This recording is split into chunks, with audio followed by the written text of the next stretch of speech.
Bem-vindos! Vamos pensar um pouco?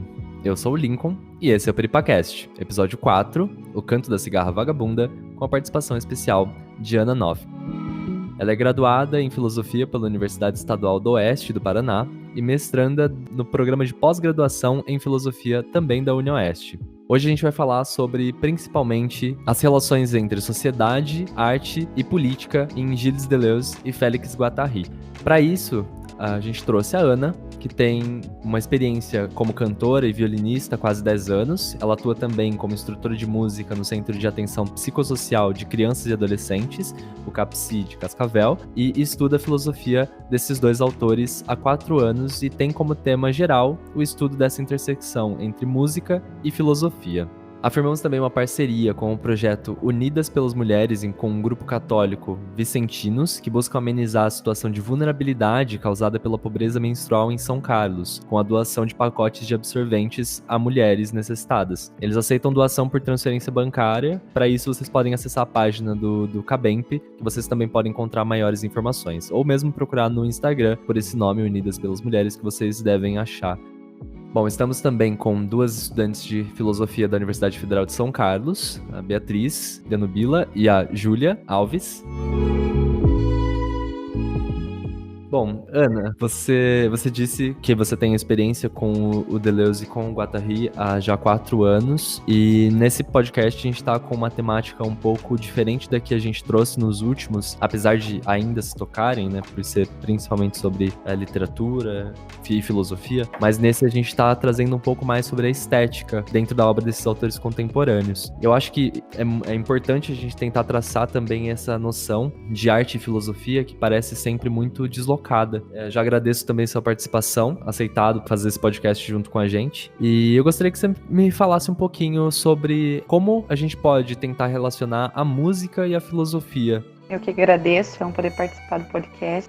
Eu me baseei assim um pouco para pensar essa relação entre a música e a filosofia, também no que eu havia conversado com você, Lincoln, sobre o consumo da arte ter aumentado agora na pandemia. Então eu vejo, antes, eu como trabalhei durante 10 anos como musicista, fazia apresentações de violão e voz, então eu estava sempre em contato com o público em bares, eventos, e agora o canal que a gente tem é digital, né? Então a filosofia do Deleuze, pelo menos, que foi o contato maior que eu tive nessa relação entre música e filosofia, ele abre muito para pensar a questão da própria escrita, a musicalidade da escrita, questões de sensibilidade do corpo, então envolve muitos temas. A própria relação que ele estabelece entre a música e a filosofia não fica só entre música e filosofia, ela traz outros temas que acabam bifurcando essa relação, e o próprio corpo, que foi o que eu trouxe mais a pauta, que é o corpo e a voz, que até no meu trabalho CAPS, com as crianças e adolescentes, eu prezo muito por essa questão de uma música sustentável até. Então, nem todas as crianças têm um instrumento musical, por exemplo. Então, o corpo, ele já seria o primeiro instrumento musical que o humano teve disponível e tem disponível a todo momento. Então, o corpo e a voz são instrumentos gratuitos que nós praticamente nascemos com eles já.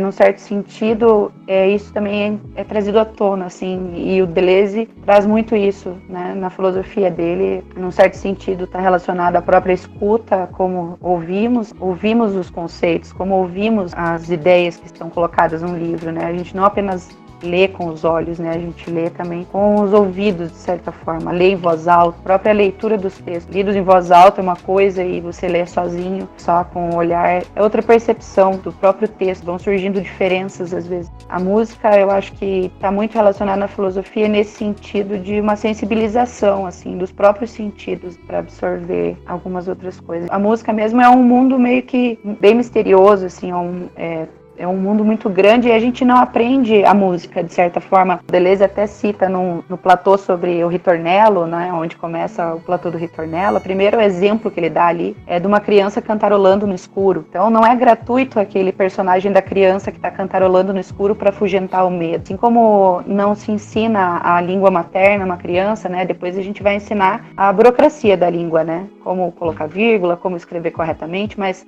falar não se ensina, né? A criança aprende. E a música, a cantarolar, ninguém te ensina a cantarolar também. Que ninguém te ensina a utilizar a música para isso ou para aquilo, né? A gente meio que aprende. Segundo, ela é uma força imanente, assim, é um processo imanente que a gente tem de relação com a música. Então eu acho que a filosofia, pensar a música através da filosofia e pensar a própria filosofia por meio da música, das ferramentas que a música nos proporciona, eu acho que é muito bom, assim, muito frutífero para o próprio pensamento. Para a gente tentar pensar essa relação entre a arte, a música e a filosofia e todas essas relações entre corpo e voz, eu acho que a gente precisa entender alguns conceitos. E na filosofia de Deleuze, que é uma filosofia um pouco mais conceitual, ele traz alguns deles. A princípio, qual seria o momento inicial para entender essa filosofia com a relação entre a música? Como a gente pode iniciar esse processo? Então, eu pensei a questão do próprio conceito de território, por exemplo, né? De como o Deleuze e Guattari, eles trabalham o conceito de território no sentido de pensar essas propriedades. Então, a voz, ela seria uma propriedade expressiva que todos nós temos, é uma qualidade expressiva do próprio corpo. Mesmo que nós perdamos a consciência, né? Uma pessoa que perde a consciência e já não consegue mais se relacionar com o mundo da mesma forma que antes, né? Por alguma doença ou alguma fatalidade que tenha cometido ela, ainda permanece tendo voz. Aquela voz já não é de um eu, né? Aquela voz, ela é do próprio corpo, é uma parte, é como se fosse um organismo do próprio, como há o coração, enfim, assim como há o pulmão, a voz também. Ela tem todo um trabalho de expressar, de certa forma, aquilo que o corpo está sentindo também. O conceito de território seria a ideia de casa, né? Ele traz, então, como se a primeira casa que nós temos seria o próprio corpo, e é no território que vamos poder experimentar e explorar essas qualidades, né? Então, agora, por exemplo, nós tivemos que a ideia de território é aquela de colocar limites, né, para poder fazer uma atividade, poder exercer uma tarefa, poder criar uma obra, poder desenvolver um projeto, né? Então, você tem que estabelecer certos limites para que aquilo que vai atrapalhar esse desenvolvimento fique do lado de fora. Para você cantar, muitas vezes também você precisa, pensando na voz, pensando na relação com a música, né? Você precisa também deixar de fora muitas coisas, né? Que não podem invadir teu pensamento, não podem invadir teu foco, tua atenção. Então, assim como nós agora, para gravar esse podcast, nós tivemos que fechar as portas e deixar o barulho um pouco de fora, né? E nos organizarmos aqui para que isso realmente se constitua, né? Aconteça realmente. Assim é o território e assim começa a arte, entende? Você estipula limites e organiza certas coisas que vão te ajudar nesse processo, designa novas funções. Então, dentro do território, passam a ter uma nova função. E daí, com o texto da Josefina Cantora, dá pra gente ter um pouco melhor essa ideia do território, do que a gente está explorando dentro do território, de como explorar dentro do território. É uma coisa que, a princípio, fora do território é banal e a gente encontra em todo lugar, é uma coisa simples já e corriqueira. Dentro do território, ela pode ganhar uma nova função e pode se aprimorar, né? Então, a ideia de território, de que a arte começa com o território, seria mais ou menos assim, nesse sentido. Isso envolve uma postura, envolve gestos, envolve N questões, e já para o Deleuze, no caso, Deleuze e Guattari, seria já um ato político, de certa forma, né? Porque você está desorganizando aquela organização que já vem imposta desde que a gente nasce, né? Enfim, a gente está trabalhando essas propriedades expressivas do corpo, por exemplo, e disso sai alguma coisa que resiste às opressões, né, do campo social, do campo político. Então, o território ele tem esse caráter literalmente com a palavra, no sentido de espacialidade. Isso, espacialidade, mas ao mesmo tempo o território ele tem duas dimensões, é uma dimensão espacial e uma dimensão intensiva no caso. Então, traçar um território é você meio que impor um ritmo também. Por exemplo, quando você vê uma banda tocando, todos os músicos, para a música acontecer, todos os músicos eles têm que estar entrosados no mesmo ritmo, né? Você não vai ver um músico tocando axé e o outro tocando baião na mesma música ao mesmo tempo. Então, todos eles estão no mesmo ritmo. O ritmo não está acontecendo ali onde a gente está vendo os músicos tocar, não está acontecendo na espacialidade, o ritmo está no pensamento deles, entende? O ritmo está numa outra dimensão que não aquela espacial. E a expressão desse ritmo que está acontecendo em outro lugar, ela se dá através da música. Então, quando, por exemplo, você está num lugar tranquilo e de repente chega uma criança, Deleuze e Guattari vão trabalhar essa ideia do ritmo como se cada corpo tivesse um ritmo, cada modo de existência tivesse um ritmo próprio, né? Então, eles usam esses conceitos da música, eles trazem para a filosofia para pensar também essas relações, né? Às vezes a gente se irrita com as crianças, porque elas têm um ritmo que é muito forte, muito marcado, né? E esse ritmo delas às vezes atrapalha e a gente tem que impor um ritmo, o nosso ritmo a elas. Então esse jogo de ritmos às vezes é o que vai caracterizar assim a relação do território com o fora do território, né? Então se você não consegue impor o teu próprio ritmo dentro do território, as forças do caos que ele vai falar, né? Porque o território ele é traçado para manter fora o caos, senão você não consegue efetivar nada, de certa forma, não consegue exercer, né, aquilo que você precisa, você não conseguir manter as forças do caos de fora, suas preocupações, né, enfim, N coisas, e atrapalhariam o desenvolvimento daquilo que você está fazendo. Então o território tem muito essa questão de entre ritmos, né, entre meios, né, então o meio onde eu estou, que eu preciso impor meu ritmo para que eu consiga exercer aquilo que eu preciso, enfim, exercer uma atividade corriqueira também, mas também exercer uma criação, né? Enfim, precisa-se de uma imposição de um certo ritmo. E às vezes há choque entre ritmos, aí o território já está se abrindo. Mais ou menos essa é a ideia. O território não seria uma marca exatamente física, né? Mas ele distribui no mundo físico, assim, na questão da extensão do espaço, ele distribui novas funções para que o ritmo mantenha-se e você consiga exercer o que se propondo a fazer dentro do território. Ele vai trabalhar muito essa coisa no território, por exemplo, a relação das forças do caos, forças da terra e forças do cosmos seriam... No território a gente vai trabalhar muitas forças da terra para manter as forças do caos de fora. Então ele vai falar, por exemplo, muro sonoro, né? Nós criamos muros sonoros, às vezes a gente pode estar triste, ou a gente precisa fazer uma faxina em casa, ou a gente precisa coisas que não queremos fazer, que são do nosso cotidiano às vezes, né? Então a gente usa a música, por exemplo, para preencher esse território, sentindo solidão, enfim, N questões, N possibilidades assim, que a gente acaba se utilizando da própria arte para preencher esse espaço, para preencher o nosso momento, enfim, as nossas obrigações ou as nossas vontades de criar. A gente acaba utilizando essas coisas não por escolha própria, mas porque já é um hábito fazer isso, né? A própria questão da música é um hábito, todo mundo cantarolar de vez em quando, dar uma, né, banheiro, no casa, na cozinha, enfim. É nesse sentido que o território ele tem uma outra dimensão, né? Então você está pensando nas coisas que você fazer, você está fazendo algumas coisas ali, está cozinhando e tal, e está cantando mesmo, né? O teu pensamento tá viajando em alguma outra coisa, numa temporalidade marcada pelaquela música, e você, enquanto isso, está dirigindo forças para fazer aquela tarefa, para desempenhar aquela atividade que você precisa fazer. Nem sempre é agradável. A música, num certo sentido, ela funciona mais no território.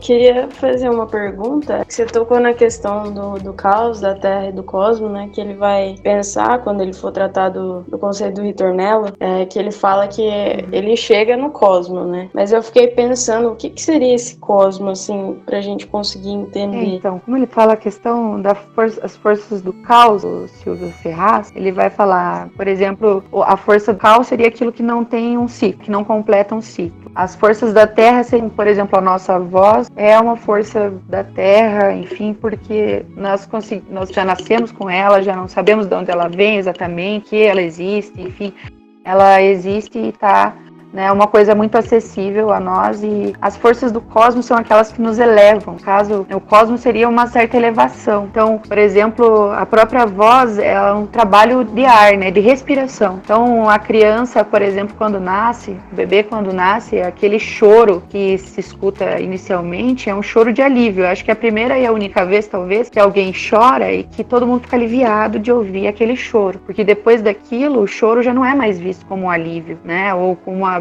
ai, que bom que tá chorando, né? Ninguém mais parece que escuta o choro de uma criança dessa forma. Você escuta a primeira vez o choro e acha maravilhoso porque ela tá chorando, porque de certa forma foi elevada a respiração, né? O ar entrou nela. Então essa questão do cosmos também tem muito a ver com essa passagem de um meio ao outro. Saiu do meio aquático, no caso, e foi para o aéreo, né? Para o terrestre, mas também para o aéreo, ao mesmo tempo. Nesse sentido, o cosmos seria essa passagem para um outro meio, assim, né? Um meio conhecido, de certa forma, que causar uma... Mas sempre ele traz terra junto, né? Até lá no vídeo o Silvio fala muito disso, né? Que você vai viajar no cosmos. Então, o próprio cantar, a criança quando canta ali no início do exemplo do Ritornello, né? Ela tá cantarolando, assim, ela não tá indo ao cosmos, né?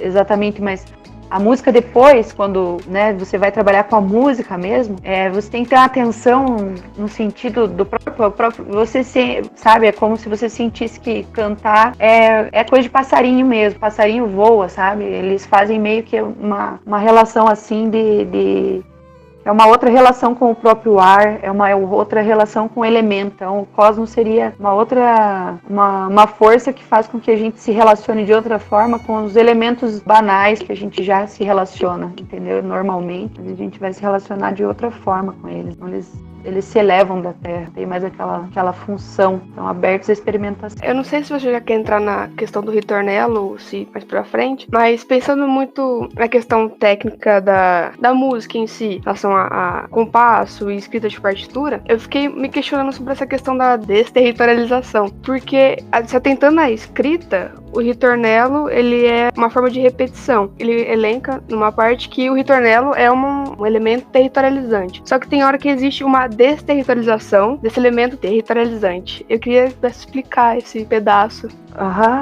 Posso falar um pouco até pelo exemplo da própria voz. Então, pensando ali, o ritornelo seriam essas três forças, né? A relação dessas três forças: caos, forças da Terra, forças do cosmos. Pegando, por exemplo, o exemplo da criança, né, que nasce, o próprio parto ali, o nascimento é um caos, né?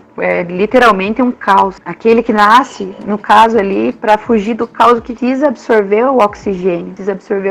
Os pulmões precisam entrar em contato com o oxigênio. E aquilo precisa ser territorializado pelo pulmão, entende? O oxigênio, ele precisa fazer a circulação, ele precisa entrar em contato com o pulmão que nunca teve antes. O pulmão, a respiração, toda a engrenagem do corpo, ela precisa territorializar o oxigênio de uma forma que aquilo dá uma certa estabilidade, né? Então a territorialização seria um pouco isso. E aí a voz surge, né? Dali a voz surge com o vagido do recém-nascido, surge a voz. E ali, né, enfim, depois disso, a desterritorialização dessa voz, porque daí não fala, né? A criança chora, mas ela já não fala mais, a única coisa que ela chora.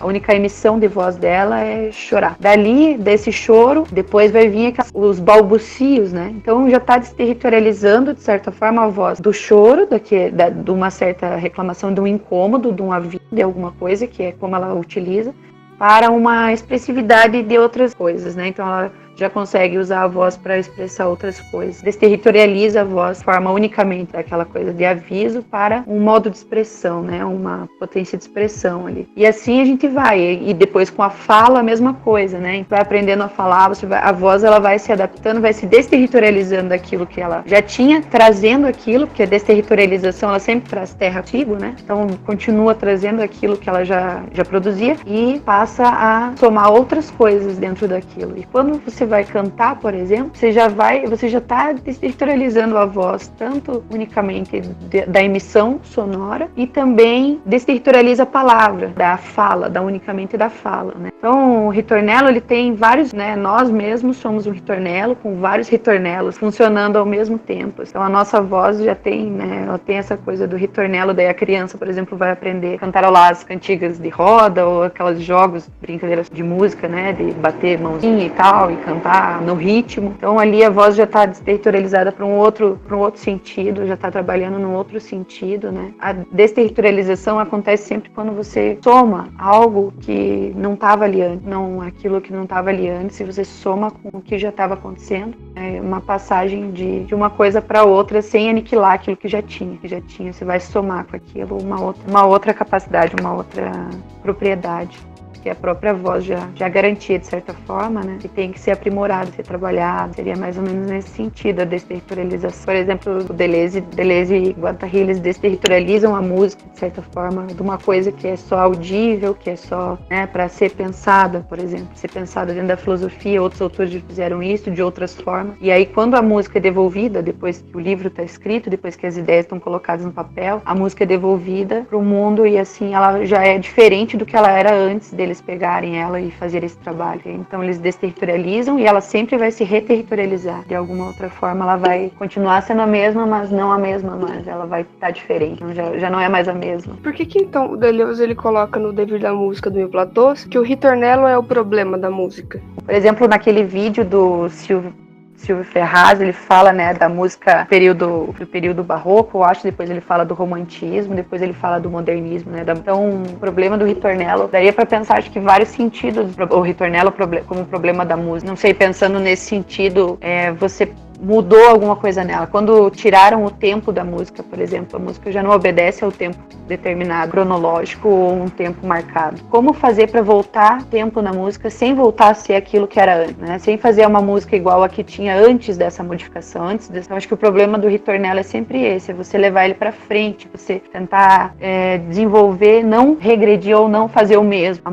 O ritornello, o problema da música seria mais ou menos esse, assim, que a música ela não tem como dizer que a música está regredindo. Como que a gente vai falar que a música está regredindo, né, em certo sentido? Mas, ao mesmo tempo, porque são muitos tipos de música sendo produzidos, né, são muitas questões envolvendo a música, né, questões políticas, que é sobre essa questão de como nós ouvimos, por exemplo, né, se a gente sabe ao certo por que a gente gosta desse tipo de música ou daquele outro, ou não gosta daquele outro, enfim, porque a gente às vezes fica muito preso na questão do próprio gosto, e a gente escuta a música ou a gente concebe a música a partir muito do gosto e não aprofunda muito o que ela pode causar, né, em nós, assim, como a gente sente a música. Dentro do mercado, politicamente, né, em muitas instituições grandes, né, mercados grandes assim, que já investem nisso, que já sabem que certos tipos de sonoridade causam certos tipos de reação nas pessoas, né, e agradam mais do que outros, enfim. Tem até um tipo de cadência harmônica que é muito utilizado que já tem um desfecho, assim, aquilo vai ser aceito, aquilo vai ser consumido com certeza, assim, é muito garantido, assim. Então, o problema da música é sempre fugir disso, ao mesmo tempo que ela se presta a isso, é fugir disso como, né, então o problema do ritornello seria esse, é usar esses mecanismos, essas cadências, esses elementos que funcionam e dar para eles outra conexão para criar outra, então, né, para fugir disso e ao mesmo tempo criar algo diferente disso. Então, acho que seria esse o problema do ritornello, né? Lá no texto, acho que nesse do Devir Música, ele fala até sobre a questão do Wagner, né, de que o Wagner, por exemplo, trabalhou as vozes de um modo que as vozes soprano, as vozes agudas, por exemplo, elas eram determinadas mais para as mulheres, sendo que existiam homens que podiam fazer as vozes agudas, né? Mas então ali, as vozes de criança, por exemplo, se você escuta uma criança cantando e não vê, né, a criança, às vezes é difícil você distinguir se menino ou uma menina, que a voz da criança não tem a gente não tem a referência, né, de feminino e masculino na voz da criança. A música, de como ela é composta, de como ela é trabalhada, o Wagner fez isso de certa forma, né, ele determinou sexos na música, né, os gêneros, né, dividiu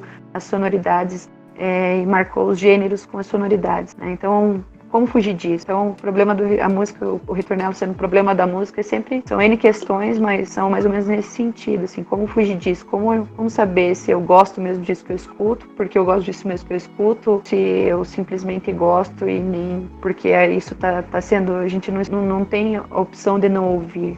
Muitas vezes, né? O ouvido não para. Então, que essa coisa do ouvido não parar de ouvir, não ter esse controle, não sobre a audição, faz com que o ritornello seja um dos problemas da música. Tem um livro que chama Meu Pé de Laranja Lima. É muito gostosinho de ler, é um livro bem pesado, na verdade. Ele trata muito sobre a desigualdade social, mas ele tem uns trechos que traz bastante dessa pureza da criança. E uma coisa que você falou me lembrou bastante de um trecho logo no começo, que fala sobre o personagem principal achar que ele tem um passarinho dentro de si que ele cantarola. Ele cantarola pra si mesmo, então ele não usa a voz propriamente dita, né? Ele canta pra si mesmo dentro da própria mente. Então ele diz que tem um passarinho que canta nos momentos em que ele quer, basicamente. E os adultos não entendem o que é esse passarinho, mas em dado momento que ele parece que perde essa ingenuidade infantil, ele também perde o passarinho. Ele tem um momento em que ele vai pro fundo do quintal e joga esse passarinho no ar para ele voar.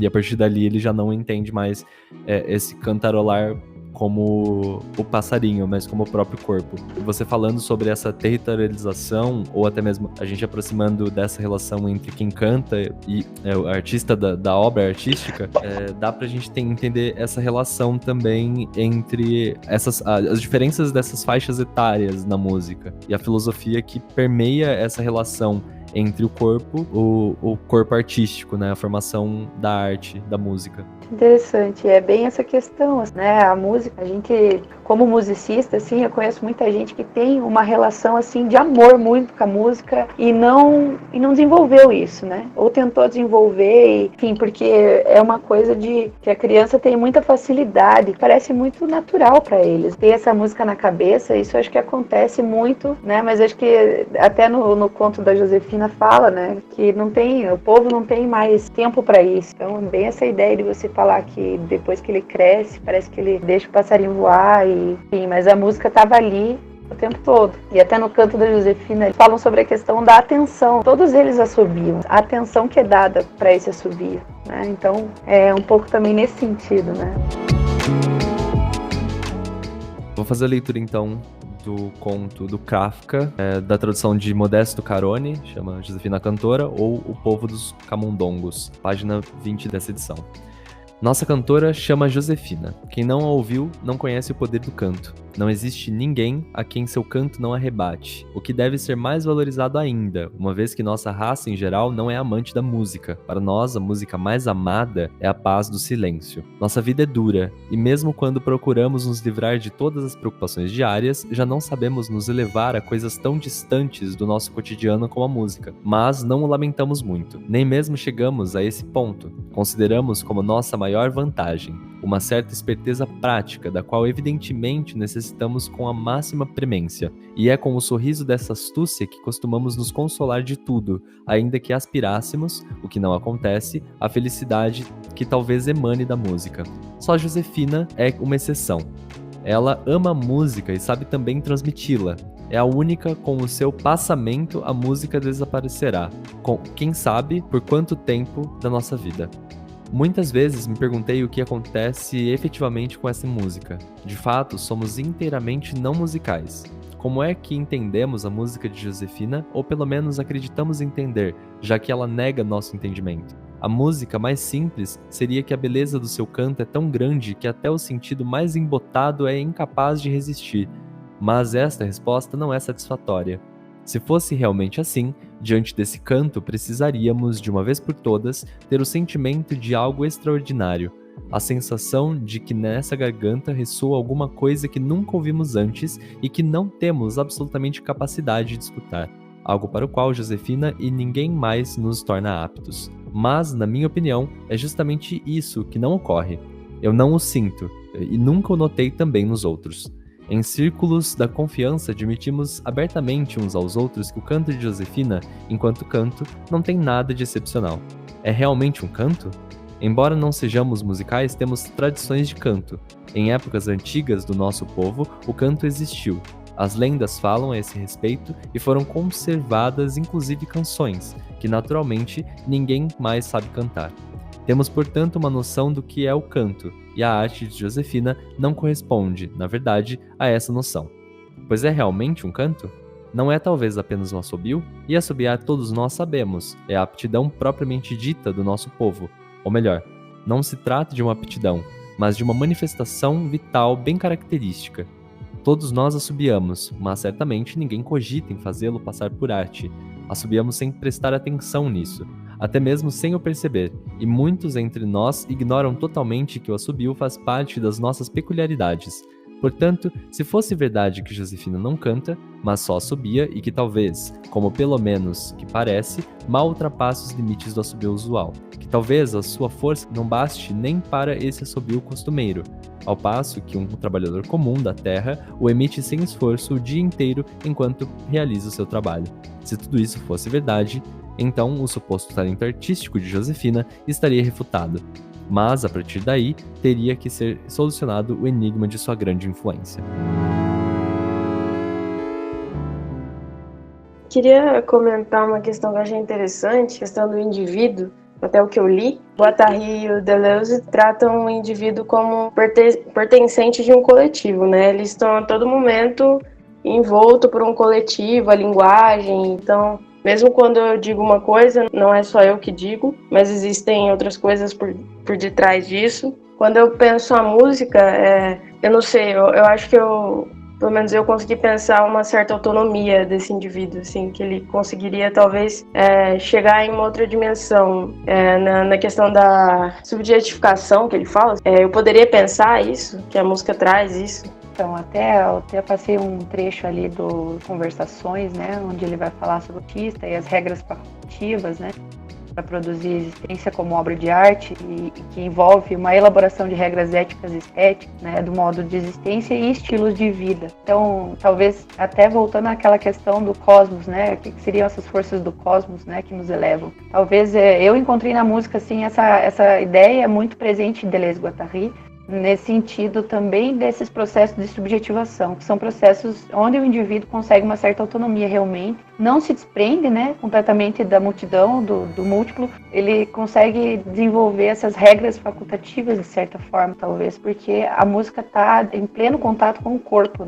Então, desenvolver a música é desenvolver habilidades corporais. Qualquer músico tem que ter habilidades, desenvolve habilidades. Então, a voz, que habitualmente, né, num coletivo, ela é utilizada como expressão da fala, sei lá, um mecanismo da fala, ela está a favor da fala, ela se desprende disso. Então, para isso, você tem que desenvolver técnicas, né? Você desenvolve um processo de explorar a voz, de explorar o corpo de outra forma. Então, a própria respiração, ela tem que ser desenvolvida de outro modo. Eu acho que nesse sentido, sim. Acho que a música, ela coloca a gente muito nesse caminho de um desenvolvimento do indivíduo um pouco mais autônomo, porque precisa-se que desenvolva-se uma relação outra com o próprio corpo, para poder produzir a música. A própria cantora, a Josefina, nesse sentido, né, ela já mostra isso. Todos eles assoviam, todos os camundongos assoviam. Daí eu não saberia dizer se o amor pela música fez com que ela desenvolvesse isso, ou se ela desenvolveu isso e acabou sentindo mais amor pela música do que a maioria dos outros camundongos. A propriedade que ela desenvolveu é a mesma que todos têm, todos os camundongos têm. O coletivo todo tem essa propriedade, essa qualidade vital. Então, mas nem todos vão se dar ao trabalho ou se dedicar a dar atenção a isso. Mas está ali, está à disposição de todos, de certa forma, entende? E daí, nesse sentido, acho que é bem essa ideia de adentrar um processo de subjetivação mesmo, e a partir disso, isso causa efeitos, assim, todo o estilo de vida, né, do indivíduo, né, todo o próprio modo de existência, que vai mexer com todos os sentidos.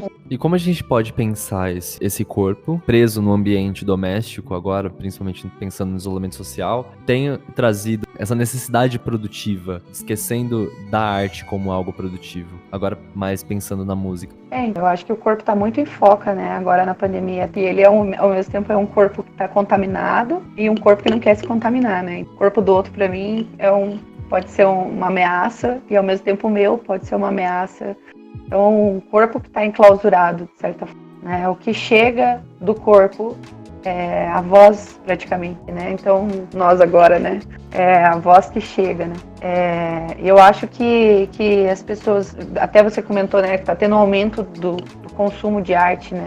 Agora, na pandemia, né? Dos produtos da arte. Mas pensando anteriormente, né, com Deleuze-Guattari, a gente poderia pensar que antes desse consumo da arte, agora de produtos da arte, que eu tenho a ver o aumento, porque a própria vida está em jogo. Esse outro consumo, um consumo intensivo, existencial da arte, ele já é anterior a esse consumo da arte como produto. Então, e daí voltamos para a questão da criancinha que cantarola, que ninguém ensinou ela a cantarolar para afugentar o medo, mas é um procedimento que ela parece que já aprende sozinha, enfim. Se você tiver a oportunidade de perceber as crianças, assim, anotar, elas fazem muito isso de verdade, assim, não é um exemplo, né? Elas usam mesmo a música e o cantarolar para afugentar o medo. E agora, o que a gente está sentindo? A gente está sentindo o medo, né? A gente está sentindo o incerto, o indeterminado, né? E então, eu acho que esse consumo da arte agora, e a música é o que está ali, como eu disse antes, né? A música, nosso corpo já é um instrumento musical à disposição 24 horas por dia, né? Então, a música, ela além da gente ter essa relação muito vital com a música, né? De natural, assim, talvez, poderia dizer, com a música, além disso, cada um tem um instrumento musical à disposição e E a voz é o mais próximo disso que tem. E a voz, assim, de um modo geral, dentro da música, hoje, principalmente, assim, ela não é considerada um instrumento musical. Dentro do mercado musical, ela não é sozinha, só a voz não é considerada um instrumento musical. Então, assim, tem muitas dessas questões, assim, muitas questões poderiam ser colocadas nesse sentido, né, de como que vai ser depois da pandemia, essa relação com a música, essa relação com a voz. Passa muito despercebido isso, eu acho, porque justamente ela é uma coisa que todo mundo tem acesso. Ela tá no nosso cotidiano, estamos falando, e ao mesmo tempo não aprimoramos e não desterritorializamos a voz dessa coisa da fala, dessa coisa. Então, nesse sentido, é uma parte do corpo que tá ali adormecida. E a Josefina acordou isso no próprio corpo dela, né? E é o que atrai os outros camundongos a ela. Mesmo que o consumo de arte tenha aumentado nessa quarentena, parece que a percepção desse consumo não tem aumentado. No sentido de que eu consumo música, eu consumo séries, filmes, todos esses meios artísticos que a gente não costuma notar que são meios artísticos, continuam não sendo. Então, ainda que o consumo tenha aumentado, não se tem notado os artistas por trás desses objetos de arte. Então, tem ajudado no enfrentamento dessa pandemia, a lidar tanto consigo quanto com falta do outro no dia a dia, mas ao mesmo tempo parece que as pessoas que fazem isso, que produzem isso, não estão sendo notadas. Então, como que, sendo artista, a gente lida com essa pandemia? Pensei até naquela música do Itamar Assunção, Vida de Artista, né? Lá ele fala, já fui peão boiadeiro, antes de ascensorista, já fui tudo. No mais, vida de artista, né? Então, a vida do artista é um pouco isso, assim, ele já se adapta, tem de tentar fazer várias outras coisas, tem que se ocupar com várias outras coisas, né? Muitos músicos que eu conheço não conseguem viver de música, unicamente de música. E aí a gente volta até pro ponto da Josefina, né? Que ali tem uma relação entre o povo que sustenta a Josefina, enfim, que admira a Josefina e que sustenta a arte da Josefina, ou é a arte da Josefina que sustenta o povo e dá força ao povo, né? Tem essa questão que fica meio, não se responde, né? A Josefina, ela quer se dedicar à música, ela quer se dedicar ao canto, né? E para isso ela talvez precisasse parar de trabalhar com os outros camundongos no trabalho diário ali, e ela trabalhando isso, por quê? Porque ela quer sempre melhorar, né, a arte dela, né, ela quer ir acima, ela vai colocar coroa acima, sempre mais acima. Ela não tem uma finalidade onde ela quer chegar. O artista, acho que é um pouco isso, ele não tem onde ele quer chegar, né? Ele vai estar sempre tentando aprimorar a arte. E eu acho que os artistas em si já estão meio adaptados ao modo como o povo vê o artista, né? Como as pessoas veem o artista. Que é justamente a ideia da cigarra vagabunda. A cigarra fica cantando enquanto a formiga está trabalhando, né? Então, quem consegue insumos e consegue um estoque que vai ajudar durante o período crítico é a formiga, né? Mas a formiga vai ficar lá com aquela comida, enfim, ela não vai se satisfazer só com aquilo, ela precisa de algo mais. Então, se a cigarra não se dedica, né, à arte dela, a formiga vai ficar só com a comida, enfim, vai ficar só com... E não é o que vai sustentar esse período. Pensando a gente como formigas e como cigarras, né? Todos nós cantarolamos de vez em quando. Todos nós estamos cantarolando em algum momento que alguém está trabalhando. Em um momento ou outro, todos somos cigarras vagabundas. Mas apontar o dedo para o artista e dizer que o artista, né, não é considerado um trabalho, né? Lidar com a arte não é considerado um trabalho. Justamente pelo prazer, talvez, que ela faça transparecer para o público, né? O prazer de trabalhar com a arte acaba ofuscando o trabalho que se tem em lidar com a arte. E é justamente para a gente ocupar o tempo, preencher o tempo, o espaço desse isolamento. São os muros, né, para deixar o caos pro lado de fora. Justamente a arte é bem nesse sentido que ela aparece. Acho que a história inteira, a arte sempre esteve presente para tornar tolerável qualquer tipo de momento que você está passando. Seja na forma de revolução, seja na forma de você tolerar aquilo que está passando. Ela entra em você, sem você saber perceber muitas vezes, que hoje essa falta de percepção de como a arte ajuda nesse momento de passar da pandemia, do isolamento e dessa solidão que acontece, é justamente porque a arte, ela chega. Às vezes você não percebe, mas ela chega e ela te ajuda. E ela sempre tá ali em qualquer momento. Eu acho que da arte não ser vista como um trabalho, da música não ser vista como um trabalho, reflete muito naquela questão da utilidade, que a gente está sempre vivendo e a gente vive num sistema onde algo tem que ter utilidade para ser colocado em um posto maior, esse capitalismo e tudo. Então é bem complicado, assim, eu imagino, para um artista, assim, que vive disso, se compreender nesse meio, que ele sabe que é um trabalho, que exige esforço, que além de existir prazer, também tem essa questão de demandar tempo para produzir. Então é bastante complicado mesmo, ainda mais nesse sistema que a gente vive. Então eu acho bem isso mesmo que você falou, essa coisa da utilidade, né? Por exemplo, né, um médico, para ser médico, para começar a atuar, leva uns 10 anos quase estudando, né? Um músico, para ele tocar, se ele não nasceu, às vezes, dentro da música, desenvolvem depois na marra, enfim, né, de outras formas. Para você chegar a trabalhar, por exemplo, com música mesmo, assim, também é quase uns 10 anos de estudo, sabe? Você tem que se dedicar ali quase diariamente àquilo e praticar teu instrumento e estudar várias coisas, enfim. Jamais vai ser equivalente, né, um músico ou um médico, mas o tempo de trabalho é quase o mesmo, sabe? Você nunca vai poder parar de se atualizar, né? Então, a utilidade realmente, né? Qual a utilidade, né?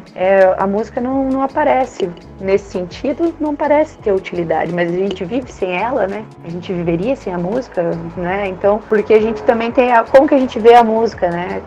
A arte não é vista como essencial, né? A saúde, a medicina, no caso, é essencial. Mas a arte não é vista como essencial, então não tem nem como comparar, mas o trabalho que dá é quase equivalente, assim, eu acredito, nesse sentido, né, do tempo dedicado, né, porque a gente é capitalizado em cima do tempo que dedicamos, né, que damos a coisa, né. E às vezes você leva, sei lá, 3 anos trabalhando em cima de uma música e essa música vai ser compilada e ela vai durar 3 minutos, né? Então o trabalho de 3 anos é compilado em 3 minutos, né? Então tem esse desfavorecimento do tempo, assim, a música ao mesmo tempo que ela esculpe o tempo, né? Como diz o Silvio Ferraz lá, ela vai esculpir o tempo e a gente vai ser favorecido nesse sentido, porque ela vai trazer uma beleza, ela vai trazer, né, um ritmo, ela vai trazer toda uma coisa para o tempo que a gente tem, que está passando, o nosso tempo passando enquanto aquela música toca. Ao mesmo tempo, ela rouba o tempo de uma outra forma, assim, aniquila o nosso tempo de outra forma do músico que compõe, enfim, que se dedica a produzir alguma coisa. Mas ainda pensando na pandemia, a gente tem visto a arte acompanhando, a produção artística acompanhando esse momento. Não só a música, mas principalmente o que eu tenho acompanhado mais é a literatura. Tenho visto muitos contos, muitos poemas, poesias sendo publicados e postados em redes sociais sobre o isolamento social, sobre os efeitos do isolamento social, em geral sobre esse espectro social, né? Tudo que tem acontecido ao redor, no governo, enfim, como crítica social, como crítica política. E eu acho que um dos papéis da arte é essa crítica, essa possibilidade de ataque direcionado. Para Deleuze também existe essa noção, tanto na literatura como em outras artes. Mas como a gente pode, trazendo do Deleuze, compreender essa possibilidade da arte como crítica mesmo, uma crítica social, uma crítica política? Como a gente pode trazer Deleuze para essa interpretação? Deleuze vai falar muito sobre essa questão micropolítica e macropolítica, né? A arte, para eles, parece que, para Deleuze e Guattari, até no que é filosofia, eles trabalham, tem um capítulo só sobre arte, que eles vão falar da relação entre a filosofia e a arte, até da filosofia se amparar na arte, né? Se juntar com a arte para combater a opinião. Então a arte, ela não vai se constituir a partir de opiniões, né? Ela quer justamente combater a opinião, lutar contra as opiniões, né? Então agora no Brasil a gente está vivendo um momento assim de a ciência, né? Todo mundo põe em xeque a partir de opiniões, né? Mensagens de WhatsApp, enfim, são muitas opiniões sobre muitas coisas que são desconhecidas das pessoas, muitas vezes não, né? Mas o fato de poder emitir uma opinião já é uma coisa que está sendo muito perigosa, assim, né? No Brasil hoje, principalmente, né? Tá sendo perigoso, assim, porque acaba colocando muitas coisas em jogo e nem sempre essas coisas vão favorecer, né? O contexto político, social como um todo, né? Às vezes elas são nocivas, né? Então a arte, nesse sentido, eles vão trabalhar muito essa coisa, porque o artista, né? o Silvio até fala lá no vídeo, o artista ele vai, né, tem um guarda-chuva cobrindo, né, que são as forças da Terra que estão estáveis, que dão uma certa estabilidade, mas o artista protegem do caos, mas o artista vai lá e faz um buraquinho no guarda-chuva para passar um pouco de caos, para não enrijecer essa ideia de que a opinião vale mais do que o próprio conhecimento que está sendo mostrado e colocado à prova ali, né? A arte vem com essa crítica, né? Com essa, não apenas com uma crítica, mas com uma arma mesmo para combater, né? Esse enrijecimento da opinião em cima do contexto social e político, né? Que às vezes acaba sendo contraído, a gente contrai essas coisas e acaba ganhando uma força, né? Se a gente territorializar essa ideia das opiniões, assim como válidas, tanto quanto o conhecimento provado, enfim, a gente acaba territorializando a opinião como uma medida, né? Uma medida para validar as coisas ou não. Então, essa coisa do artista, ele vem desterritorializar, né? Que é a questão, acho que a Bia ou a Júlia colocaram antes. O que seria desterritorialização? O artista, a arte tem esse papel de desterritorializar a opinião, né? E colocar ela de volta no meio do caos, fazer ela perder a força de verdade. Uma mera opinião se tornar uma verdade. Então, a arte, nesse sentido, é política, eu acho que nesse contexto, assim, nem sempre ela vai falar politicamente, assim, de uma forma clara, né? Tem muitos volteios ali, a arte usa muitos volteios também para falar politicamente sobre coisas. Aquela música do Itamar, por exemplo, eu acho uma música Vida de Artista, eu acho uma música bem política, mas ela é poética mesmo. A arte junta essas coisas, né? Consegue fazer essa junção, poesia e política, para combater justamente esses fatores nocivos, assim, dentro de um campo social. A arte é muito filosófica nesse sentido, porque além de ser prazerosa, ela traz também um cunho pedagógico, assim, ela ensina algo. Então ela tá ajudando a gente a passar por momentos difíceis, ela é muito mais consumida em momentos difíceis, muito mais, assim, tô generalizando, mas é uma opinião minha, por conta que ela traz algo, ela não tá ali só passando, então ela adiciona, ela soma. Eu acho que nesse momento é muito difícil a arte ela não ser política. Ela é e ela tem que ser política. Nem sempre diretamente. Às vezes numa música com uma crítica, às vezes uma peça de teatro que te mostra alguma coisa, às vezes um poema que te leva para outro lugar. Ou então às vezes ela nem tem um cunho político em si. Mas no momento em que a gente não tem o Ministério da Cultura, no momento em que a gente tem uma desvalorização da arte, qualquer tipo de arte, ela se torna política, ela se torna importante e extremamente relevante para mostrar alguma coisa. E a divulgação e levar ela para outros lugares se torna ainda mais político. Dando continuidade da página, agora da 21 até a 22. Mas de fato não é apenas o assobio que ela produz. Se alguém se coloca à distância e fica escutando, melhor ainda, submete-se a uma prova nesse sentido. Se, portanto, Josefina eventualmente canta entre outras vozes e alguém se propõe a tarefa de reconhecer sua voz, então é irrecusável que não irá escutar outra coisa senão um assobio comum, que no máximo se destaca um pouco pela delicadeza ou pela debilidade. Mas se o observador fica diante dela, aí então não é apenas um assobio. Para compreender a sua arte é necessário não só ouvi-la, como também vê-la. Mesmo que fosse somente o nosso assobio cotidiano, aqui já existe a singularidade que alguém se põe, solenemente, a não fazer outra coisa senão o usual. Quebrar uma noz não é verdadeiramente uma arte, por isso ninguém ousará convocar um público e, para então, começar a quebrar nozes diante dele. Mas, se apesar disso, ele o faz e sua intenção é bem-sucedida, então não se trata única e exclusivamente de quebrar nozes. Ou então se trata de quebrar nozes, mas se verifica que não demos atenção a esta arte, porque a dominávamos completamente e que este novo quebrador de nozes mostra a verdadeira essência dela. Momento em que poderia até ser útil ao efeito, se ele fosse menos hábil em quebrar nozes do que a maioria de nós. Talvez aconteça algo semelhante com o canto de Josefina. Admiramos nela aquilo que de modo algum admiramos em nós. A esse respeito, aliás, ela está de pleno acordo conosco. Eu estava presente quando certa vez, naturalmente isso ocorre com frequência, alguém chamou a atenção dela para o assobio geral do povo. E o fez, na verdade, de maneira bastante discreta, mas para Josefina isso foi demais. Ainda não vi um sorriso tão insolente e arrogante como o que ela então ostentou. Ela, que por fora é a própria delicadeza, e nesse aspecto sobressai até mesmo num povo tão rico em figuras femininas como o nosso, pareceu naquele momento francamente mesquinha. Com a sua grande sensibilidade, porém, pôde tomar consciência de si mesma e se dominou. Seja como for, nega qualquer relação entre sua arte e o ato de assobiar. Ela tem só desprezo por aqueles que têm opinião contrária à sua e provavelmente um ódio não confessado. Não é uma vaidade comum, pois essa oposição é qual eu também meio que pertenço, certamente não a admira menos que a multidão. Mas Josefina não quer ser apenas admirada, e sim admirada exatamente da maneira definida por ela. Só admiração não lhe interessa, e quando estamos sentados diante dela, nós a compreendemos, e só se faz oposição à distância. Quando se está sentado diante dela, sabe-se, o que ela aqui assobia não é assobio. Uma vez que assobiar faz parte dos nossos hábitos espontâneos, seria possível pensar que se assobia também no auditório de Josefina. A arte dela nos faz bem, e quando nos sentimos bem, assobiamos. Mas sua audiência não assobia. Nela nenhum rato bole, como se participássemos todos da paz almejada, da qual nosso primeiro assobio, no mínimo, nos aparta e por isso silenciamos. E seu canto, o que nos enleva, ou a quietude solene que envolve a fraca vozinha?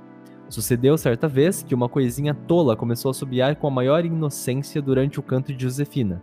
Era exatamente a mesma coisa que ouvimos de Josefina. Lá na frente, o assobio que continuava tímido apesar de toda a prática e aqui no público a assobiação infantil e esquecida de si mesma. Teria sido impossível marcar a diferença, mas calamos imediatamente a perturbadora com guinchos e sibilos. Embora não tivesse sido necessário, pois de qualquer maneira ela certamente teria se escondido de medo e vergonha. Enquanto isso, Josefina entoava seu assobio triunfal e, completamente fora de si, estendia os braços e esticava o pescoço até o limite máximo. Aliás, ela é sempre assim. Qualquer ninharia, qualquer acaso, qualquer renitência, um estalo na plateia, um ranger de dentes, uma falha de iluminação, ela considera adequados para aumentar o efeito do seu canto. De fato, na sua opinião, ela canta para ouvidos surdos. Entusiasmo e aplauso não lhe faltam. Mas há muito tempo ela aprendeu a renunciar à compreensão real, tal como a concebe. Por isso, todas as perturbações lhe vêm a propósito. Tudo o que se opõe de fora à pureza do seu canto é derrotado pelo mero confronto numa luta ligeira. Na verdade, sem luta alguma. E pode contribuir para despertar a multidão, para ensinar-lhe, senão a compreensão. Pelo menos um respeito instintivo. Nesse trecho me trouxe até uma questão que me vinha um pouco atrás também, sobre os surdos, pessoas surdas e a sua relação com a música. Parece que quando a gente fala da voz, do corpo, a gente também acaba tendo que tocar nesse ponto. Como que a gente pode entrar nesse tópico? Eu penso muito no Spinoza e na herança que Deleuze, né, Guattari pegam de Spinoza, citão do corpo. E para Spinoza não há imperfeições na natureza, então não existe um corpo imperfeito. Habitualmente, né, costuma-se pensar o surdo como um deficiente, alguém que tem uma eficiência ali, que não tem a eficiência do ouvido, por exemplo. Então ele é deficiente auditivo. Como pensar a música, né? Eu tentei me comunicar com os surdos no sentido de tentar saber isso. Uma vez me falaram que eles sentem a vibração, né? Principalmente dos sons graves. E se você for pensar para ensinar um instrumento, por exemplo, para um surdo, né, um violão, por exemplo, se ele conseguir fazer os acordes e fazer a troca de acordes dentro do tempo, ele consegue, visualizando só pela visão, ele consegue executar uma música. Ele não vai conseguir ouvir, mas ele vai conseguir sentir a vibração, porque a relação auditiva, ela está distribuída em outros setores do corpo. Então, ele não escuta com os ouvidos, né, mas ele pode sentir o som de outras formas. E ele vai sentir uma frequência diferente do som. Então nossa capacidade auditiva vai de 20 a 20 mil Hz. O surdo pode ouvir uns Hertz abaixo de 20, pela vibração, né? Então, a gente, como a gente está habitualmente acostumado a ouvir de uma forma, quem tem outras conexões de corpo para absorver, porque o som vai continuar afetando eles também, focam a atenção numa outra forma de ouvir, né? Que não seria pelo ouvido, né? Mas daria para trabalhar a música com surdos também, num sentido mais de que tipo de frequência vai ser, eles vão estar expostos, né? Uma frequência mais grave,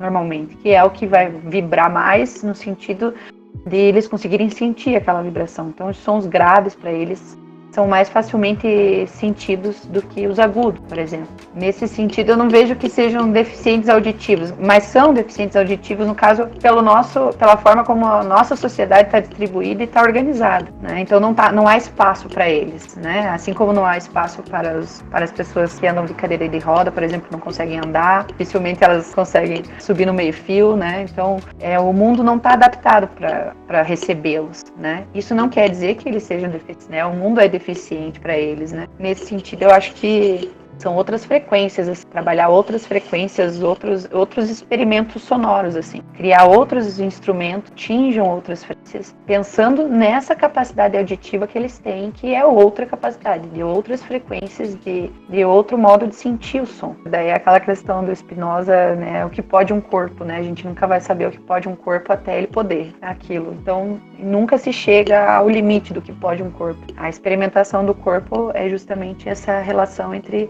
a passagem de uma potência a outra potência, algo que aumenta a potência de existir da pessoa, né? Daquele corpo. Spinoza, acho que é um grande autor para pensar essa relação com a música. Um outro ponto que seria interessante a gente tocar é também sobre essa comercialização, o consumo da arte e a produção industrial, entre aspas, né, da arte. Então, pensando isso na música, no mercado musical, como que a gente pode ver se as músicas como produtos e como hoje em dia isso tem ficado mais fácil, mais difícil com as tecnologias ou os programas de streaming como o Spotify, enfim, a música está se tornando uma mercadoria não tão mais apreciativo. A música hoje a gente tem que caçar também, né? A gente tem que fazer uma pesquisa. Eu acho que tem, como eu falei no início, né? Tem grandes indústrias, no caso, que estão por trás da produção musical hoje, que já sabem as cadências, já sabem qual é a linha harmônica que agrada. Então, muitas músicas você vai perceber que elas têm o mesmo padrão harmônico.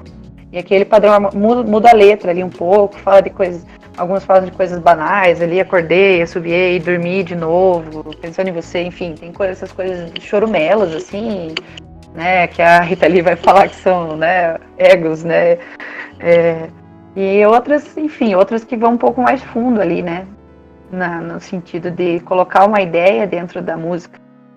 E, enfim, eu acho que tem uma produção muito vasta de música hoje, né, mas o que está acessível, o que chega aos ouvidos, igual, por exemplo, eu falei que a gente não tem controle sobre o que a gente vai escutar, se a gente quer ouvir ou não. Se você está num lugar, às vezes está num supermercado, por exemplo, tu é obrigado a ouvir aquela música que está tocando lá, né? Então, né, e o que é colocado nesses lugares públicos para tocar, né?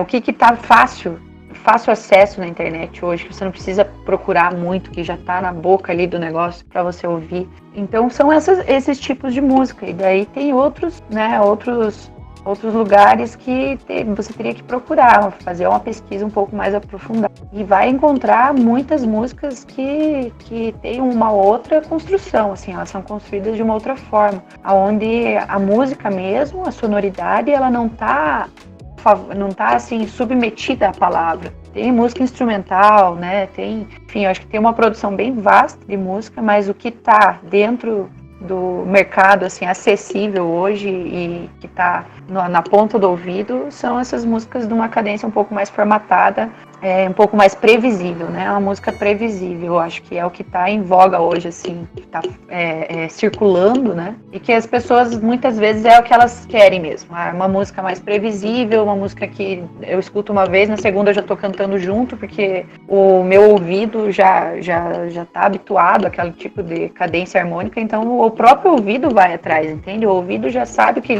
o que esperar do próximo acorde, ele já sabe onde vai cair, mesmo que você não seja músico, né? O ouvido, ele tem uma memória que não é uma memória de palavras e imagens, né? Uma memória sonora. Então, o ouvido já vai atrás daquilo.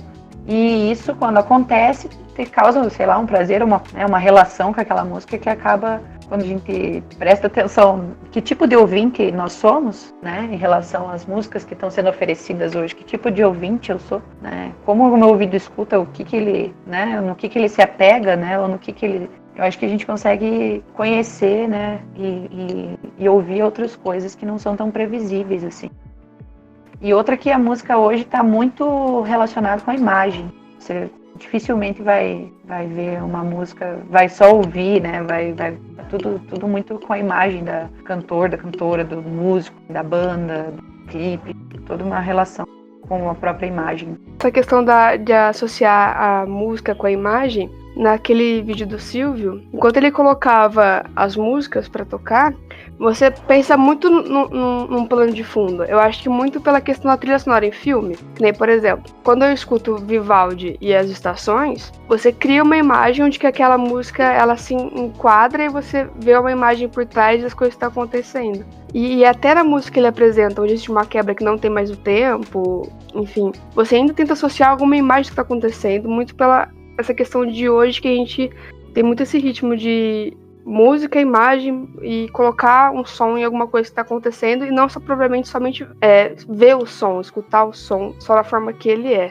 Exatamente. Na minha dissertação eu conheci o Barres, que o Silvio até cita, que ele fala sobre o ouvido interno da imaginação. Essa coisa da própria, um outro tipo de escuta, né? Que é essa escuta onde a própria imaginação vai criar a imagem, né? Você não precisaria da imagem. E isso vai ser criado a partir dos elementos sonoros que estão na música, né? Que estão sendo apresentados na música. Então ele foi uma espécie de uma ideia protótipo do instrumento sintetizador, por exemplo, né? Ele colocou gravações no meio de uma apresentação de orquestra, né? Então tinha a ópera lá, a orquestra tocando e no meio tinham elementos que não eram comuns, não eram daquele ambiente sonoro, né? Eram gravações de vozes ou coisas caindo, gritando, enfim, outras coisas gravadas, fitas mexidas, né, no caso remixadas e tal, que acabavam trazendo elementos sonoros novos, né, e que não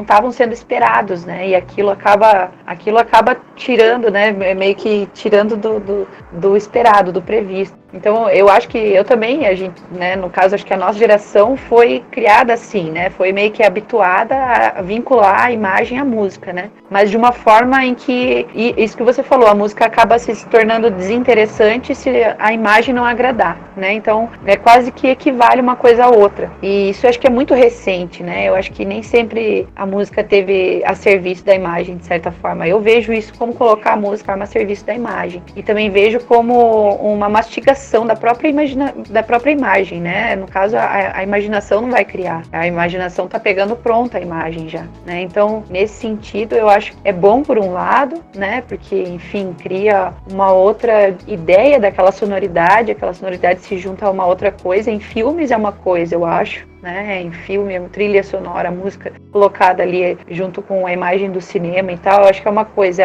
Já a música, por exemplo, num clipe, que é uma música colocada a serviço, só medida o valor dela, o interesse sobre ela a partir da imagem de um clipe, eu já acho que é um desfavorecimento para a própria música, de certa forma, criação musical, assim. Ao mesmo tempo, enfim, eu acho que as coisas estão sempre se mesclando, sempre se bifurcando, assim, no sentido, nós pegamos uma geração que trabalha muito essa vinculação, música e imagem, né? Não sei como seria antes, como era ouvir antes certos tipos de música sem ter esse aparato da imagem pronta já, né? É a imagem que ele passa da música, né?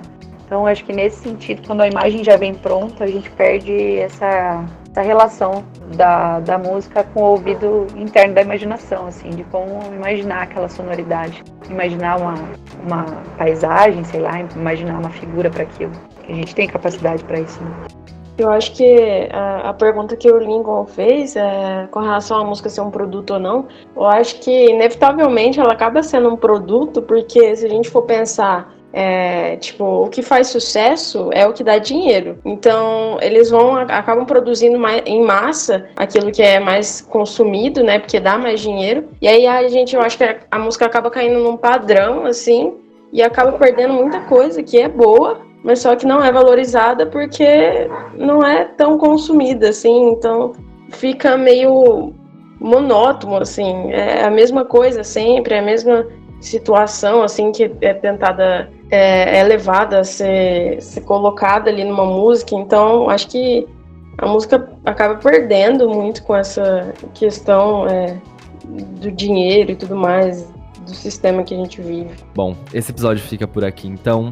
Muito obrigado a Ana por ter participado com a gente, por ter aceito o nosso convite e por ter feito esse episódio incrível com a gente. Foi muito produtivo, espero que vocês tenham gostado, que tenham suprido suas expectativas também. Agradeço a Beatriz e a Júlia também por estarem participando desse podcast e ter acrescentado na discussão. E agradecer a Bia, a Júlia também, o Lincoln. Foi muito legal essa tarde aqui que a gente passou conversando sobre música e filosofia. Muito obrigada e parabéns pelo podcast.